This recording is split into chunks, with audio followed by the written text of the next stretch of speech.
Bonjour chers amis, nous nous réjouissons de nous retrouver de nouveau pour cet ultime épisode du miracle de Notre-Dame des Ardents.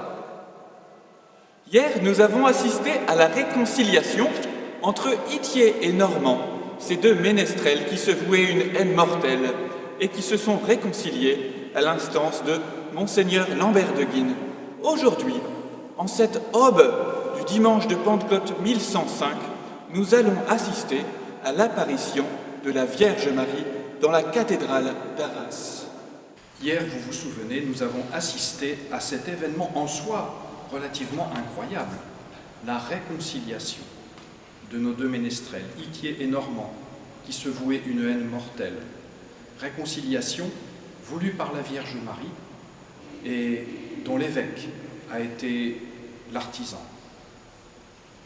Après s'être réconciliés, Itier et Normand vont jeûner strictement au pain et à l'eau jusqu'à cette vigile de Pentecôte où ils se rendent à la cathédrale. Ils y retrouvent l'évêque Lambert de Guines avec les malades qui sont déjà disposés dans la nef. Il y a aussi des membres du clergé, des chrétiens de la ville d'Arras, et tous vont passer la nuit en prière.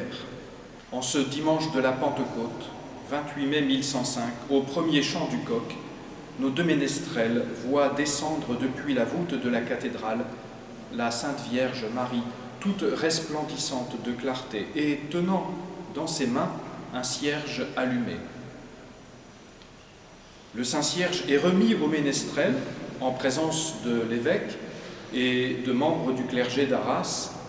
On s'incline, on vénère la relique, on fera couler quelques gouttes de cire, de cette cire miraculeuse, conformément à ce qu'a demandé la Vierge Marie, dans 3 vasques remplies d'eau.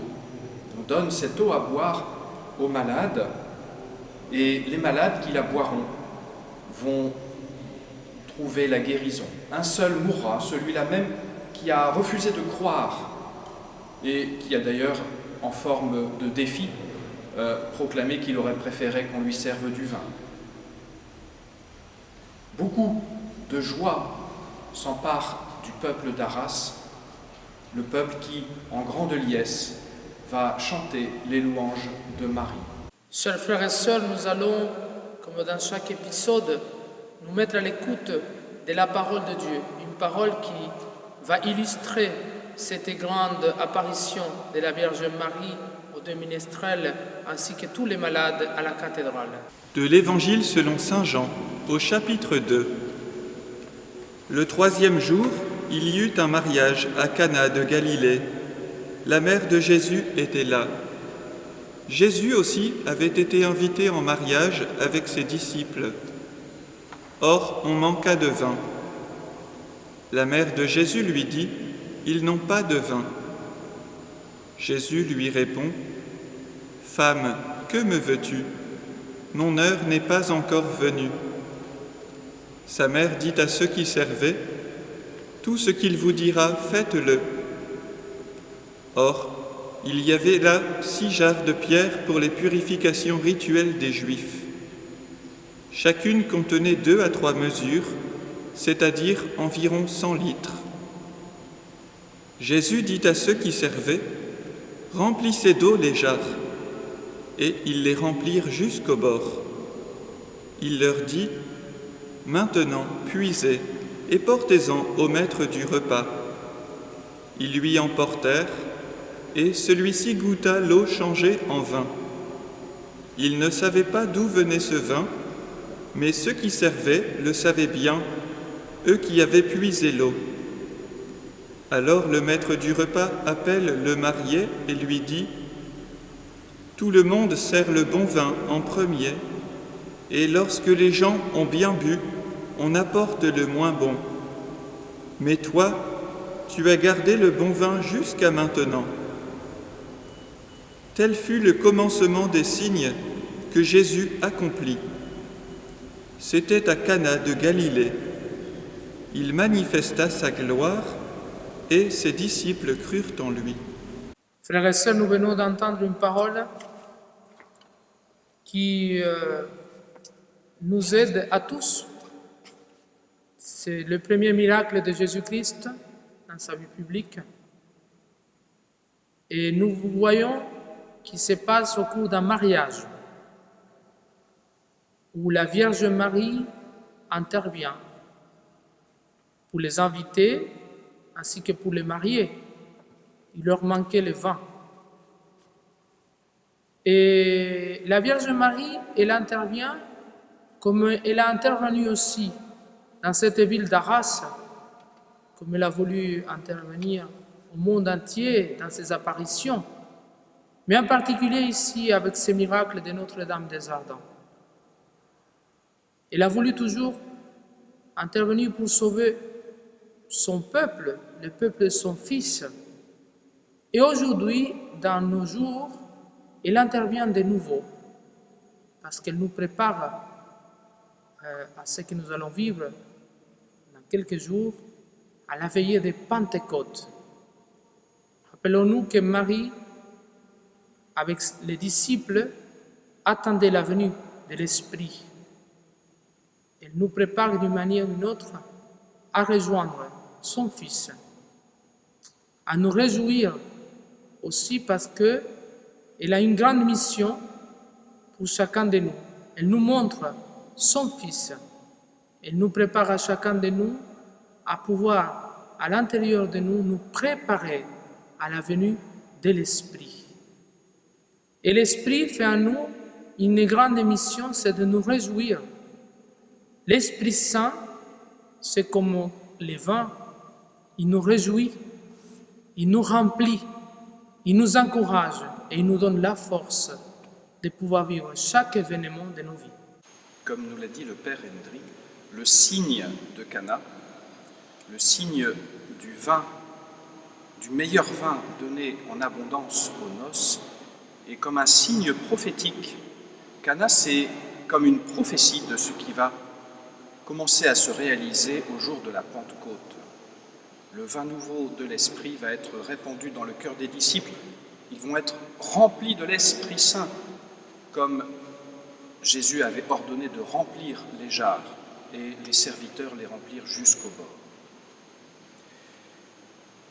L'Esprit Saint, c'est véritablement celui qui nous fait entrer dans la joie des noces. C'est lui, l'artisan, l'hôte intérieur, qui nous permet de nous unir au Seigneur, de vivre déjà dans la foi les noces de l'agneau avec son peuple, avec son Église. Et au cours du signe de Cana, chacun est à sa place, chacun joue un rôle indispensable. Il y a celui qui accomplit le signe, le Seigneur Jésus, comme au cours du miracle des Ardents. Quel est l'artisan de la guérison? C'est Dieu. Quel est l'artisan de la réconciliation entre Itier et Normand? C'est l'Esprit Saint. Quel est l'artisan de la guérison des malades? C'est le Seigneur. Mais il y a, comme à Cana, la Vierge Marie. Marie, elle est celle par qui le Seigneur veut accomplir le miracle. Elle est celle par qui le Seigneur veut sauver son peuple. Il y a les serviteurs. Les serviteurs sont ceux qui ont puisé l'eau, qui ont rempli les jarres et qui l'ont portée au maître du repas, et qui, du coup, sont introduits dans le secret. En quelque sorte, ils savent, eux, d'où vient ce vin. Au cours du miracle des Ardents, les serviteurs, ce sont les ménestrels qui ont accepté de faire un chemin, non seulement un chemin physique pour venir à Arras, mais un chemin intérieur qui les a menés de la haine à la réconciliation. Serviteur du miracle des Ardents également, l'évêque Lambert de Guignes, qui a assumé sa mission, son rôle de successeur des apôtres, artisan de la réconciliation, celui qui a convoqué le peuple dans sa cathédrale pour une nuit de prière en attendant le don du ciel. Il en est de même aujourd'hui, frères et sœurs. C'est par la Vierge Marie que le Seigneur vient sauver son peuple et il a besoin de chacun d'entre nous. Chacun, nous avons notre mission dans cette œuvre de salut. Personne n'est insignifiant aux yeux de Dieu. Chacun, nous sommes appelés à mettre en œuvre ce conseil que Marie nous donne encore à nous aujourd'hui. Tout ce que l'Esprit Saint vous inspirera, tout ce que Jésus vous dira, faites-le. Soyez les serviteurs de l'œuvre de Dieu. Ensemble, nous avons parcouru cette histoire. Mais l'histoire sainte continue. Pourquoi ?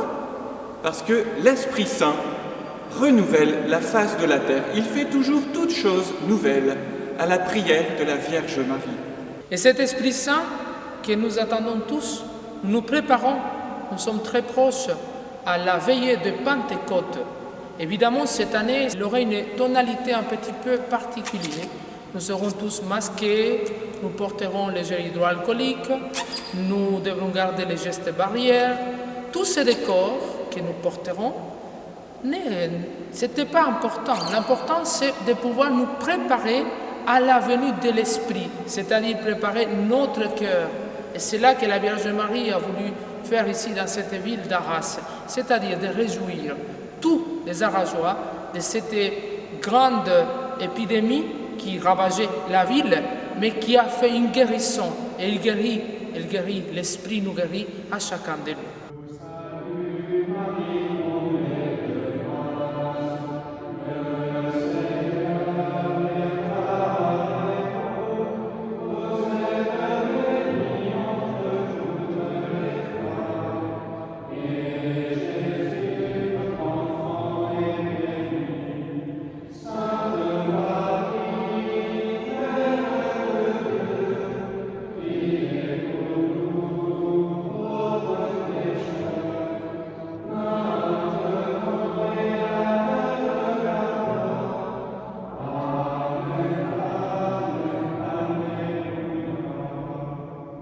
Notre-Dame des Ardents, Priez pour nous.